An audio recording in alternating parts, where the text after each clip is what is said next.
Halo, assalamualaikum. Apa kabar, bro? Sehat ya? Mudah-mudahan masih tetap sehat. Seperti biasa, bahwa sehat di masa pandemi itu adalah sesuatu yang paling berharga. Nah, hari ini saya dan tim Intu Inovasi dan Inspirasi. Oh iya, lupa. Kita kembali berjumpa dalam Inovasi dan Inspirasi Intu. Nah, kalau kemarin kita sudah lihat beberapa episode, Ibu Wali Kota sudah pernah. Kali ini saya dan tim Intu sedang berada di Badan Perencanaan Pembangunan Daerah Bapeda Kota Kendari. Nah, ngapain di sini? Sebentar kita lihat. Mau ngapain kita di sini? Kita masuk ya.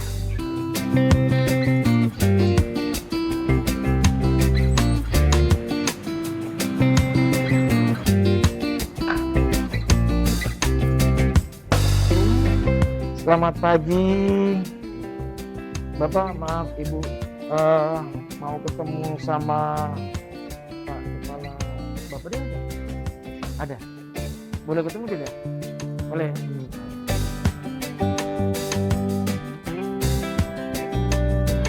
Selamat pagi. Gimana Pak? Sehat? Alhamdulillah baik. Wah, ini ketemu lagi nih. Bukan orang asing. Pak, yang pertama nih terima kasih banyak. Di sela-sela kesibukan Bapak masih mau meluangkan waktu untuk menerima kami, karena waktu konfirmasi juga Bapak kalau bisa agak cepat ya, karena Bapak ini ada kegiatan padat. Nah, kalau gitu kita akan percepat ini Pak, mudah-mudahan cepat. Nah, ini kan kita ngomong tentang Bapeda. Bapeda ini kan gerbangnya Kota Kendari untuk urusan pembangunan gitu. Nah, bagaimana kemudian perencanaan ini tetap berjalan, apalagi di masa pandemi seperti sekarang Pak? Ya, terima kasih. Saya ucapkan terima kasih kepada Trimedia dan kru yang sudah memilih Bapeda untuk menjadi objek diskusi kita pagi hari ini. Ya, betul yang dibilang tadi, kalau dibilang Bapeda adalah gerbang, maka memang sesuai tugas pokok kami Bapeda yang membantu Pak Wali Kota Kendari di bidang perencanaan pembangunan Kota Kendari. Nah, orang-orang bijak bilang kalau setengah perencanaannya sudah bagus, maka implementasinya insya Allah juga sudah setengah juga sukses. Ya, Pak, baik, maaf sebelum dilanjut Pak, mungkin biar penonton bisa mengenal siapa sih Bapak Kepala Bapeda ini. Ya, kalau begitu sambil ya jarak sudah dijaga gitu. saya buka maskernya biar bisa, saya juga sesaksi kalau bisa. Karena sudah perintah aturan seperti ini ya kita patuh. Iya. Kita juga punya slogan, segeralah rencanakan kesuksesan Anda sebelum Anda gagal merencanakan kesuksesan. Nah, Bapeda sesuai dengan tugas pokoknya membantu Wali Kota Kendari di bidang perencanaan, maka kaitannya dengan COVID tadi. COVID ini entah itu makhluk atau apa dari mana tiba-tiba muncul dan kita kedatangan tamu yang tidak pernah kita undang di bulan Maret kurang lebih tahun 2020. Nah, pemerintah Kota Kendari saat itu sudah punya rancangan kegiatan yang direncanakan berstart dari Februari tahun 2020, tapi dengan datangnya COVID itu terreduksi semua. Dana-dana pembangunan kita dengan sangat terpaksa kita harus lakukan penyesuaian terhadap penanganan COVID. Pertama saat itu kita berjibaku terhadap bagaimana penanganan kesehatan masyarakat. Karena waktu itu kan kita karena kaget kan, kita panik kita. Masyarakat pun juga harus diberi kesadaran paripurna dan secara menyeluruh supaya mereka mau terima kenyataan bahwa kita kedatangan tamu yang tidak pernah kita harapkan. Kemudian pada saat yang sama pemerintah juga berusaha bagaimana perekonomian masyarakat ini tidak terjun bebas. Meskipun tidak bisa dibantah, di sektor perekonomian lainnya itu semua terganggu. Contoh perhotelan. Kegiatan-kegiatan masyarakat sampai malam ditutup. Otomatis kegiatan perekonomian masyarakat juga. Nah, sektor-sektor yang bersentuhan dengan dunia usaha lebih besar lagi tidak bisa dikerjain. Hotel-hotel pun atau rumah makan, restoran dengan terpaksa mereka sebenarnya bukan PHK, tetapi dia harus rasionalisasi penghasilan pendapatan perusahaan dia dengan tenaga kerja. Karena tenaga kerja logikanya dia bekerja untuk dapat penghasilan. Nah, dari penghasilan itulah baru bisa secara menyeluruh itu membiayai pembangunan kota. Tetapi semua ini tidak bisa dilakukan. Kemudian saudara-saudara kita ini yang terpaksa harus istirahat di rumah, otomatis ya minta maaf tidak bisa kita diskusikan urusan makan dan minum. Nah, pemerintah pun urusan perut. Nah, mereka bilang kita keluar mati, tidak keluar mati. Nah, pilihannya mau mati kelaparan dalam rumah atau mati karena di luar. Itu kan pilihan yang tidak pernah kita simalakamalah. Nah, sehingga pemerintah pun harus melakukan intervensi sampai ke penanganan sosial itu. Nah, di sisi lain, pendapatan kita di pemerintah di Kota Kendari ini kan kita mengandalkan dari sektor-sektor yang terreduksi itu tadi. Nah, kita tidak punya sumber daya alam yang bisa dieksplorasi secara simultan untuk menutupi pos-pos penganggaran itu. Nah, kalaupun itu ada, itu tidak seimbang gitu loh. Besar pasak daripada tiang, kata orang-orang tua kita dulu. Nah, sehingga membutuhkan kreativitas pemerintah, membutuhkan inovasi dan daya kreasi pejabat-pejabat, person-person yang ada di pemerintahan Kota Kendari ini, karena masyarakat kita tidak mau tahu dengan persoalan itu. Tidak mau tahu. Tapi kita juga perintah Pak Wali Kota, kita jangan kapok, jangan tobat, jangan bosan, dan jangan berhenti untuk memberikan pemahaman kepada saudara-saudara kita itu. Dan semua ini meskipun untuk kita kondisinya dibilang dadakan, mendadak, darurat, tetapi kita harus berada di posisi sebagai penggerak, pelopor. Dan masyarakat kita yang namanya juga masyarakat. Kalau secara teori dalam ilmu pemerintahan digambarkan, kita ini pemerintah adalah penyuplai, masyarakat itu yang menerima. Makanya disebut ada pamong praja, ada yang mengatur, ada yang diatur. Ya, resiko sebagai pamong praja tidak sanggup ya minggir nih. Kan gitu kira-kira. Tidak sanggup jadi pamong praja, minggir aja.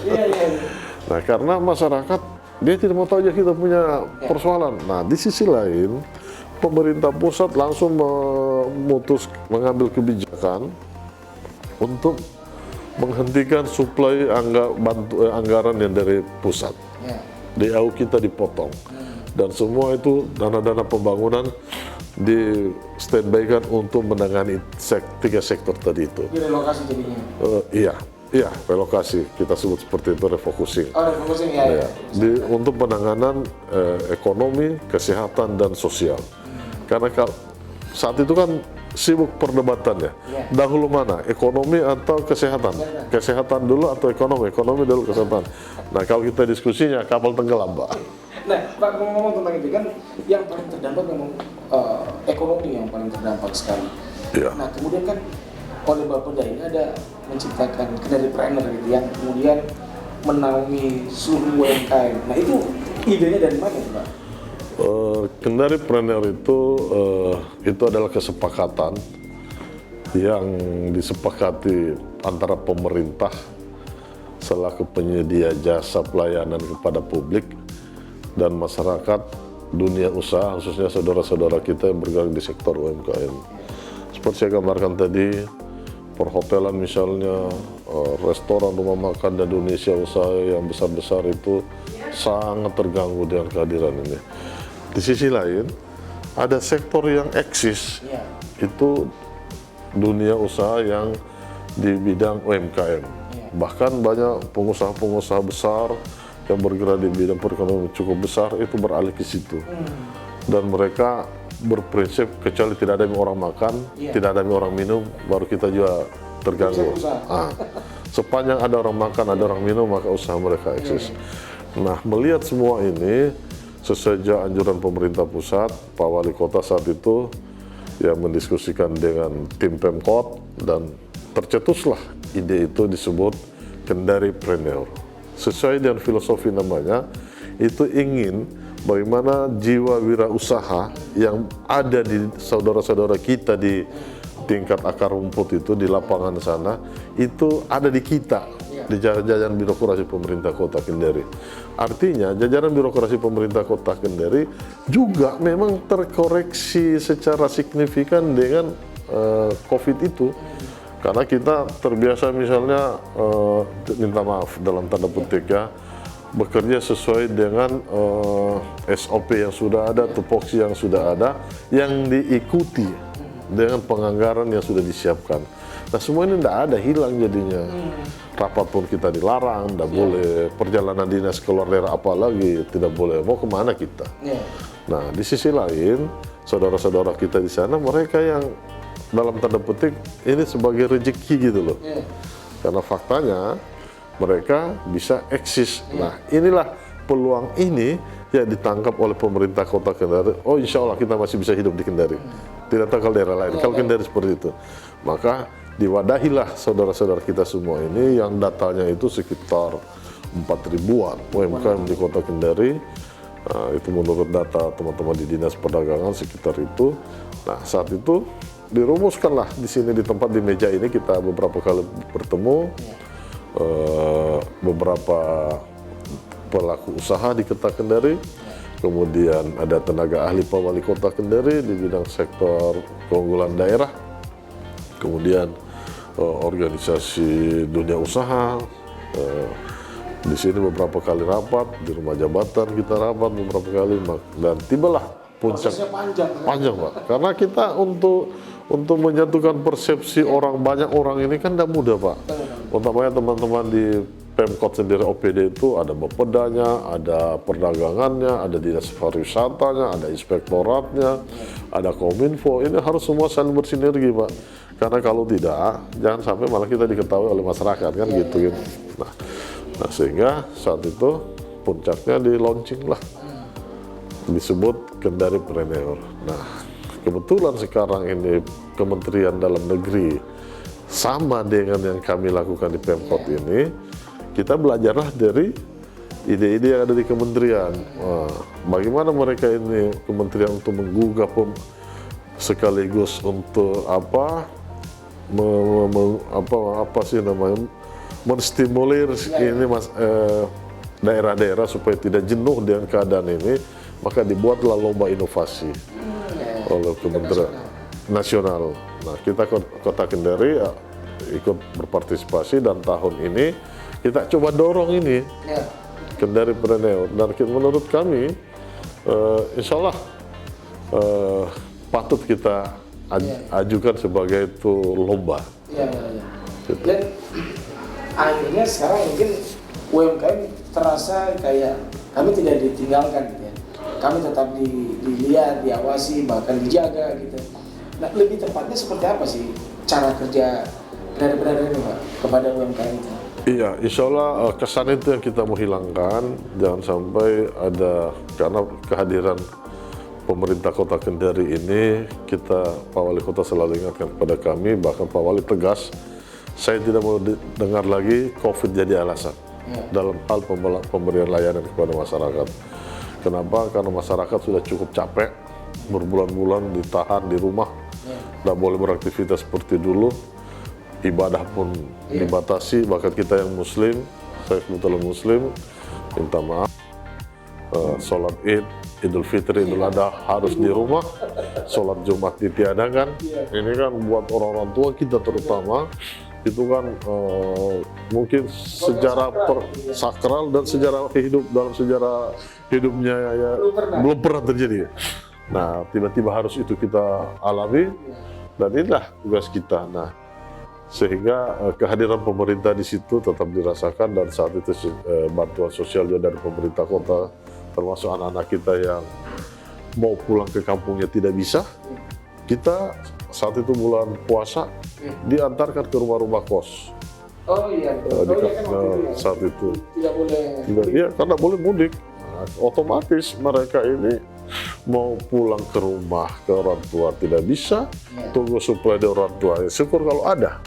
Kalau tidak ada mau disuplai, maka saat itu Pak Wali Kota ambil kebijakan makanan jadi yang dibantu. Oh gitu.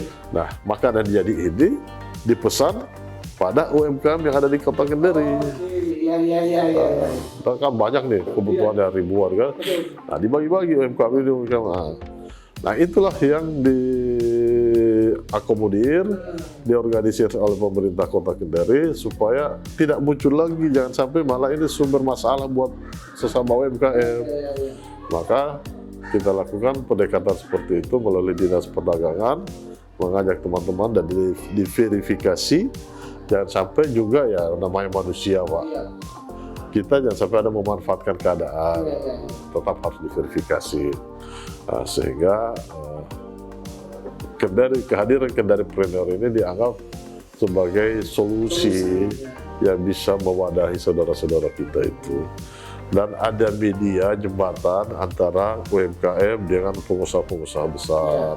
Pengusaha-pengusaha besar juga alhamdulillah tidak iri hati kama ini. Nah, UMKM juga tidak merasa ditinggal oleh pemerintah.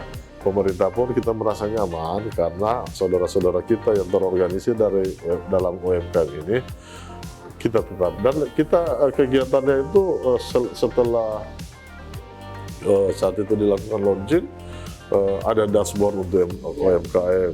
Saya pikir mungkin hadir. Nah, dari dashboard itu bisa kelihatan misalnya si X namanya ini, tinggalnya di sini, usahanya ini, dan produknya itu sudah bagaimana KP ini mewadahi supaya produknya itu jangan sampai dia tidak sadar kalau produknya ini sudah punya nilai daya saing untuk dijual gitu loh. Nah, sehingga ingin disadarkan, Bapak punya itu usaha sudah bagus, higienis, mungkin tinggal kemasan.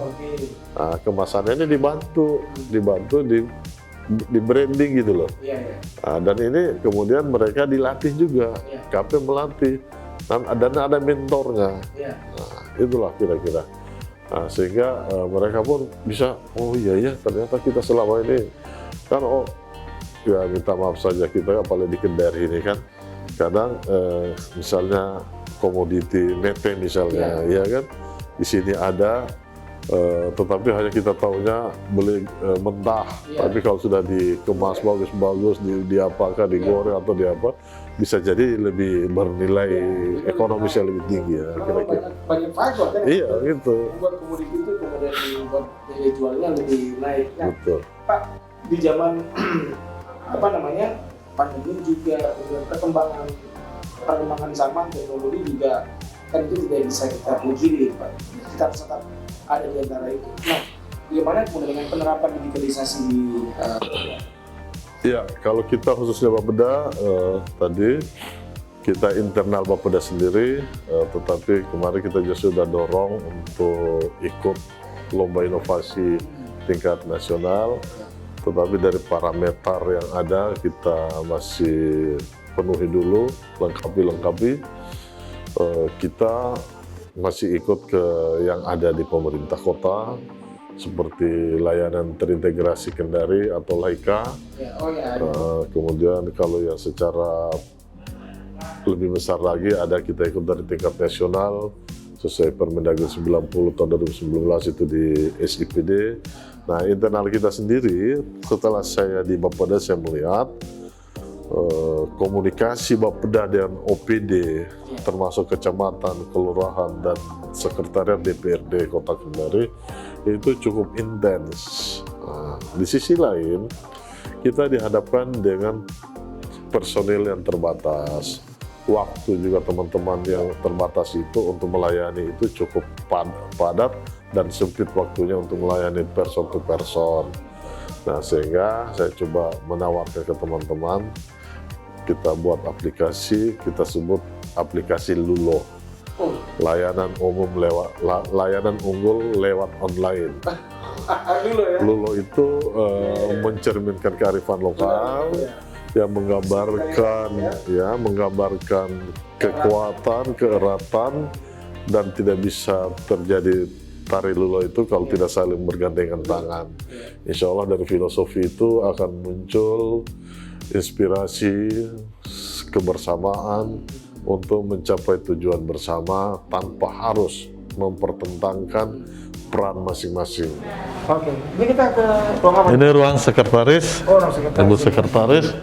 Ini orangnya cantik. Oh, ibu, seorang ibu ya. Nah, ibu sekretaris. Apa kabar Bu? Baik Pak. Sehat ya? Oke, jadi kalau sekarang kan mungkin jumlah pegawai yang masuk lebih banyak dari sebelumnya kan? Kalau sekarang sudah kembali normal ya. Aku tadi kendali sekretaris, kawasan kepegawaian, dan sudah kita kembali bekerja sesuai jadwal yang normal. Ada nggak Bu kira-kira yang pegawai yang sudah boleh masuk tapi tidak masuk? Ada nggak kira-kira? Yang sudah boleh masuk tapi tidak masuk. Iya, harusnya sudah bisa masuk tapi masih malas masuk gitu ya? Semua sudah. Oh, sudah aman ya? Oh, iya. Sudah yang Biasa- regulasi ya. Biasanya kalau ibu-ibu tuh agak-agak kejam. Oke. Kalau Bapeda tidak ada ruang pegawai untuk dia malas-malasan. Oh iya, betul. Karena harus bergerak cepat. tuntutan pekerjaannya. Iya. Terima kasih banyak. Ya, nah ini kita Di sini ruang sekretariat nih. Ibu sekretaris. Ini sekretariat. Ini Kasubag. Kasubag perencanaan, Kasubag keuangan, Kasubag umum dan kepegawaian. Oh, sini. Nah, ini mayoritas ibu-ibu. Itu baru saya mau bilang. Kenapa perasaan lebih banyak ibu daripada bapak ya? Makanya bapak-bapak ada macam-macam sini. Oh. Kalau sekali satu ibu saja yang marah ini selesai Ini bapak-bapaknya. bahaya. Pak, Siap. Bapak Beda, terima kasih banyak. Oke, Mudah-mudahan, makasih sudah mudah-mudahan semuanya tetap diberikan kesehatan. Amin, dan baik. tetap dimudahkan dalam setiap pekerjaan. Siap. Oke, baik. Nah, sampai di sini kebersamaan kita untuk episode kali ini bersama Bapeda Kota Kendari, dan nantikan episode-episode selanjutnya bersama dinas ataupun badan yang lainnya. Pamit. Baik, makasih. Assalamualaikum. Waalaikumsalam.